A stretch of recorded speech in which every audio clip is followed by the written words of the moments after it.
Yo, world, what's going on? Cruzer, Urameshi here, y'all. Welcome to First Look. Today, I have one of the funniest people ever, one of the coolest DJs and producers here in Vegas, and he's a part of an ensemble. But let them tell you, because I don't like introducing people, but let them know who you are. What's going on, guys? I'm actually Too Deep here. My real name's Ian. I work in bass house mainly and trap. Those are my two big genres as of right now in the EDM world. Hell yeah. So, Ian of Too Deep, it's a collective called Too Deep. And I want to know that story because, like, how did you and Nick come together? Like, how did y'all meet? So it's kind of funny you even mentioned that. So when we first met, we were actually separates. His name was just Nico, and my stage name was a little bit darker than what it was now. It was 6 feet deep. So Damn, what the fuck? You killing? What the fuck? it was just because when I first started getting into playing my own music, what I really loved to play in my earlier on stages was just some tear out bass house where it's just borderline dubstep, but it still has the melodic capabilities of house. Okay. 6 feet deep, bro. I'm thinking you screamo music, bro. Like, for real. Like, if you come out with some, hey, we 6 feet deep, either you some bangers or you coming out with screamo music, bro. Like, I'm cool with it. Don't get me wrong. But, like, that's cool. So then, like, how did y'all, like, start building the relationship, though? Funny enough, Nick actually showed me how to DJ in the beginning earlier on stages. When I first started, I actually wasn't even growing up on electronic music. Like I'd hear like a pop electronic song back in the day, but other than that, I mean, if it wasn't like Dead Mouse, right? I mean, I wouldn't really know him. And so I was growing up on mainly just rap. Oh, okay. So you went from the rap full into the electronic world. Correct. Yeah, I mean, like for me, like I'm not a very complacent person with my music. Like I love experiencing everything. So like earlier on in elementary school, I was big into Odd Future for when they were original. You know, they were just that far out there before they were making melodic stuff like Tyler Creator now. You know, they were making some really dark rap music, and so I fell in love with that. Then I moved on to, you know, obviously everyone's classics, DS2 and all that stuff. And then towards high school, I kind of reached the East Coast era where I was more into like Joey Badass and all that. And also more of like indie music at the same time. Oh, that's tough. That's a very wide plate range. And then we're not going to skip past the fact that you just made me feel old as hell. This man said, when I was in elementary school listening to Odd Future. So for context, I was in high school when the motherfuckers came out. I was listening to that Bastard album, I think 4th grade. You know? Bro, that's what I'm saying. Oh, shit. You making me feel old, bro, but it's all good, though. Because that shit made me think. I was like, he said, I was listening to Odd Future in elementary school. I'm like, what the fuck?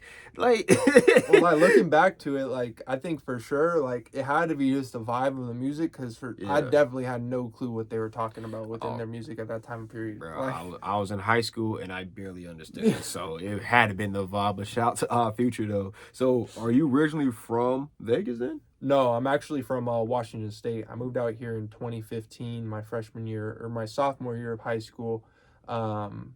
And I loved music from like ever since I was born. I just never really thought about making it any shape or form until maybe about like 2 years ago. Oh shit. With that being said, you've been doing music on a professional, serious level for the last 2 years?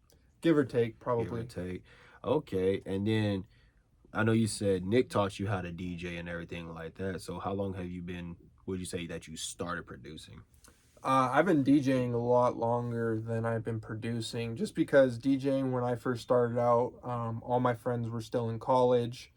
They were all part of fraternities, so they'd be like, hey, like come play at our party, and it'd be super cool. I mean, it'd be like a sold out venue anywhere else, essentially, because it's, you know, 200 people in a place where they're really not supposed to be. Right. Packing that motherfucker deep. So I did like a year of just actual DJing before I even got like thought about producing, because I never thought of it that serious. And then like a whole bunch of random things happened where it was like, oh, this might actually work, you know? Word. That's tough, bro. And then it's like, because your beats is tough. Like, y'all production style, I like it. I like the combination between you and Nick, though. And, like, I know you had mentioned earlier you was originally 6 feet deep. How did you actually change it from 6 to 2? Uh, Definitely. So when 6 Feet Deep was alive, it was a lot of really heavy bass house as a thing and mixed with dubstep. Mhm. Sometimes we'll throw a dubstep song here or there in Yeah. there. 9 times out of 10, it's gonna be a bass house, like real big vibe for the most part. Yeah. Trap is kind of our new thing now, where we really just fall in love with it all over and again. And I think that's just because, same thing like I was saying, like where I change my music taste pretty often. I think trap just came back in my life because I originally started on rap, you know. Yeah. So EDM side of it's a lot more heavier and whatnot, and I love it. So. Oh, hell yeah, bro. That's dope. What kept you here in Vegas though from like doing music when you can go to LA, you can go to Atlanta, especially being a DJ. Why stay in Vegas as a DJ? Honestly, as much as I've grown from where we've been to where we are now, it's the support here. I mean, I've never met a group where they're like, yeah, let me just help you out, you know, and it's not like in a transactional thing and everything. And you know, you'd be surprised to hear that about Vegas just by gambling and all that whatnot. But for here, I really do find it as if like everyone really wants to support you. And from when I was starting out, like I said, I was starting out frat parties. Another guy showed up to a frat party, asked me if I wanted to play at his show. It was a real show. It wasn't that great of a show. It was like a backyard thing, basically. Right. And so then I did that, and then he moved me into a bigger category where I was started getting booked out of state at that point, where I'm working with bigger artists. You know, some of the top of the game. Can't really talk about Oh it. yeah, 1,000. We've had that convo. We've had that convo in Creative. We had that, and you are correct about that, dog. When it comes to like the city of Vegas and everything like that, the support here, it's insane. Especially like being a DJ, dog. And it's like when I've had conversations about like DJs and everything like that, Too Deep is always brought up because I've talked like for real. Because like I be out the way, and like people like they bring up y'all because they be like because especially with Too Deep, from my knowledge of knowing, it's like everybody else is like their own individual person. Mm-hmm. And the fact that like y'all are DJing as a set and a unit, you instantly just separate yourself from majority of the pack because you don't see, especially in that lane that y'all DJ in, y'all don't, from the DJing aspect, a lot of people are doing the trap. Everyone is doing predominantly what, EDM out here in a sense from a DJ's perspective. So like EDM wise, like trap would be still in the category of EDM because Okay. you have different styles, right? I mean, you have like you could be on a 65 BPM trap beat, and you know that's like traditional rap or whatnot, 80 BPMs. But for like EDM's sake, it's a lot heavier. You know, and it still carries the trap drums, but Yeah. just you know the beat's got to be the whole song, right? So Yeah. basically, you just got to think of like a hip hop beat on steroids. That and a lot more synths and everything, electric elements to it, opposed to like actual instruments. Correct, and I think that's truly like something that is hard about the EDM scene is like it's so beat reliant, right? I mean, most of the time when because I've worked in recording rap artists and whatnot in that sense too, it's a completely different type of structure upon you know your beat is a great beat and it can be noticed as far as like the greats of Pureborn, you know, Murder on the Beat, all that stuff. Hell yeah. And that could be recognized, but that's not the purpose of it, right? The whole purpose is to be centered around the rapper. If you once you take out those and you really like your sounds really do have to be punching because that's what like your vocals are in an EDM song. Yeah. If your melody can speak volume, then you have a hit. That's what it is. Ooh, that's a bar. If your melody can speak volume, you have a hit. Message to the producers out there: stop fucking overproducing. Talk to us about how you linked up with Creative and everything. How did that come about for Too Deep?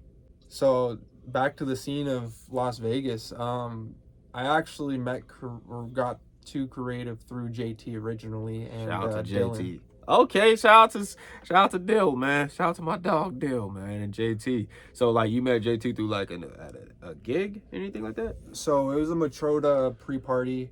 It was supposed to be for Matroda coming into town, and I actually met JT and Dylan back to back. They were back to back at that show, and this is like kind of like right when I was getting into just DJing alone. Yeah. And I asked him like, hey man, like I've never heard those tracks before. where'd you get them? Because from a DJ aspect, if you never produce, like, your only go-to is like, where'd you get those tracks? Not did you make those tracks? Oh shit. And true. so his answer blew my mind. He goes like, oh, those are most of my originals. Oh. That's hard. And I'm like, no way. And then so from that point on, you know, we followed each other, didn't really talk, but then he hit me up about like 3 months later. He goes like, hey, I have a Halloween party, come play. And that's when we really connected and then got into it. Kind of took a break because I was doing a lot of shows at that point. I was doing at least a show once a week, if not every 2 weeks, sometimes even 2 a weekend. So I got really busy from that point on, but we actually connected because I think, you know, there's always a turning point, especially if you're just DJing, that at some point you go, I want to play my stuff. Yeah. I don't want to play at someone else's stuff. And so I actually learned off of JT originally. And then that's when it formed into, hey, why don't you just come be here? That makes a lot more sense because I never knew how, like, because way we're creative and everything is like we all, like, I'm kind of always wondering, like, how the hell did everybody meet? Because I never knew, you know what I'm saying? So I think that's dope because, like, we all met, got into creative, and I met Kazi. And then I met Kazi at a party, and we approached and we shot the shit, and he was like, I produce, and I said, bro, let's link up. When you free? He said, I'm free the next day. So we cooked up 5 beats, and then me and Kazi just always stayed in contact. And then I met JT. He pulled up through the studio. That was on the other side of town and everything like that. Over shit, what is it? I don't know. I forgot the street. I'm still new in Vegas like that. I ain't been here. He ain't been here for 10 years, bro. I've been here for about almost 4. So it's like I don't got the much. But yeah, and I met JT like that, and then like JT was always popping in and stuff like that, and then we chopped it up, and then like when everybody came to creative, and it's like with us, we all get along, bro, and it's like it's cool, and like with you and Nick in particular, right? When it comes to what DAWs y'all use, because we need to start figuring this shit out now. What DAWs you motherfuckers use? Ableton. It's always standard. Fuck no. Nah, I don't. Look, I'm FL. I'll be the motherfucker FL. Me and Kazi and Bando will hold FL down because it's you, Too Deep. So Too Deep. So we only do the Ableton. So it's Too Deep, Wave, JT. That's Team Ableton. All right. Kazi, Cruzer, FL. Dylan. He does both, don't he? He can. But he mainly works on FL. Hell yeah! Shout out to my dog Dylan, man. So we 3. Bando does NPC. So Bando, that's my boy. But shout out to the whole creative family. Oh, Ian, when it comes to the shows and everything like that, 2025, you and Nick, Too Deep, y'all was doing a show damn near like what 3 shows a month, yeah. And y'all going crazy for y'all. It was like y'all had a show in Vegas. And you be like, hey man, we on the road, we going to Cali. And I'm like, damn, bro, that's what's up.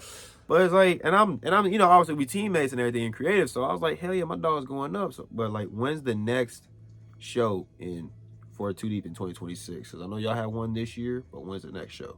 As of right now, this whole year, we've only done 1 show, and that's really because towards end of last year, 3 months prior, I just wanted to focus on producing. So we're actually going to start bringing it back. We're securing what's up in the air right now, but it looks like it's about to get solidified as of tonight. But it looks like, I believe it's March 28th. Okay. Will be DS2 back-to-back set for Jackknife. Oh, shit. At Area 15. My dog. Good shit, player. Good shit, player. Hell yeah. And then after that, when it comes to the shows, is the plan to do 1 show per month or 1 show every other month with Too Deep? So as of right now, we're very selective with the offers that we've gotten in. We've been offered crap ton of shows here, but we really want to focus on a direction and be intentional with what we're doing. So we are going to actually be expanding shows here towards now until the end of the year. So one thing before we wrap it up here, where can they find you and how can someone book you for a show? So we actually have all that information within our Instagram. If you want to look up at 2.2.2deep, that's going to be our actual Instagram. It should be 2.2.2deep official, I believe. The way I like to end these interviews is like 3 things that you're appreciative for. 3 things that I'm appreciative for. Just one of them being the collective, man. I mean, like, I know, like, as an artist, it's super hard to start out because you don't have a placement, you don't have your sound, you don't have anything, and it's very discouraging as far as to keep doing that trial and error. I'm so thankful that Creative as a whole, everyone's here to support everyone. I mean, I truly do not believe that we could be anywhere where are now if it wasn't for the stones to step on where everyone wanted to really get our producing to where it is now. And so that's one of them. Another one is obviously the culture here in Vegas. You know, everyone, we haven't had a big person since Dizzy Wright here in Vegas, I feel like. That's true. And so, I mean, that's up for the taking. And as a community, I'm so thankful for it because we want someone else to break out. Whoever it is, I think any one of us would be happy to say, I was actually growing up with that guy. Right. You know, and so I'm so thankful for the community here. Let's just keep it how it is right now, and let's all just try and support each other how we have been doing, and let's keep that up. Number 3, it's always got to be my family. My family's always been my number one support system as far as, you know, anything that I felt like I could do, they solidified it within me. And, you know, as far as like confidence in that stuff, I feel pretty confident as it is, but they just take it to a whole nother level upon making me feel like I can truly, if I really put my mind to it, I could do it better than anybody else. Hell yeah, man. That's amazing. Those are three things to be appreciative for. And like, give shout out to this young boy, man. Like, he's probably, I don't want to, he done already aged me when he said he was in Odd Future and shit in elementary school. But like, as a young dude though, for him to be already doing the moves that he's doing, and he's turning down shows and stuff like that, him and as a collective, he's wise beyond his years as someone who was young, who was at that age. As y'all see, I got the grades and shit, but like, I wasn't mentally as sharp at where he was at when at that age. I was doing stuff, but like, I wasn't doing it at that caliber that he's doing it now. So he's on the right path. He's on the way up, and he got a good support system. And like with me, and then all of us in creative. So like, he has that, man. So I want to give a shout out to, thank you, Ian, for the pleasure on the show, my boy. Appreciate And salute to T2 Deep and the Creative Entertainment, man. That being said, we out. Later, First Look.